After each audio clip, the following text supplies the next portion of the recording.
বের হলাম তাকিয়ে আছে। সাইকেল নিয়ে, এই তারপর যা, জিহাদ আর আর শান্তকে বেশি নিয়ে overacting করা ওদের যাবে না। বাসার সামনে আসলাম। তাইলে আর আমার আমি এসে বিয়েটা কল দিলাম নিচের দিকে আর তাকিয়ে- বললাম সাদে আসতে। আচ্ছা, ঠিক একটু আছে, পর সাদে এসে আমি কল রাজি। দিল। আমি দূর থেকে দেখছি আর পরক্ষণে কথা সবার বলছি। মনে যেন খুশির এভাবে বন্যা চলে বয়ে একটা গেল। বছর। আমি এসএসসি শুকুর দিলাম আর মোটামুটি আলহামদুলিল্লাহ। ভালো কি, রেজাল্ট আমি করলাম। বলেছিলাম না আর আমার এখন ছেলে আমার ঐশী কথা এখন আমাকে ফেলতেই ছাড়া পারবে কিছু না। বোঝে না, কিন্তু তারপর এখনো পর্যন্ত আম্মু এসে ভালোবাসি আমাকে কথা পাঞ্জাবি বললো সহ না। বিয়ে করতে আমি যা যা নতুন কাপড় কলেজে চোপড় ভর্তি লাগে হলাম, তা দিয়ে তিনজন বললো। একই কলেজে ভর্তি হলাম, আব্বা আর যান, আপুর একটা ছেলে তাড়াতাড়ি হয়েছে ready হয়ে আর নাও। ভাবিও প্রেগনেন্ট।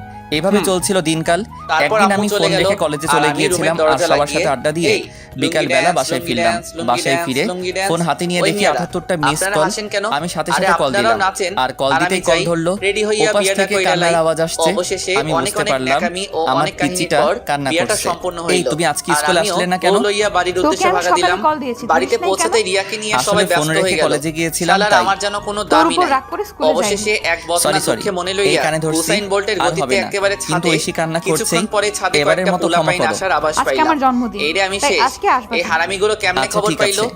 তোমার বন্ধুদের কি রে নিয়ে আসবে। নিমখারাম,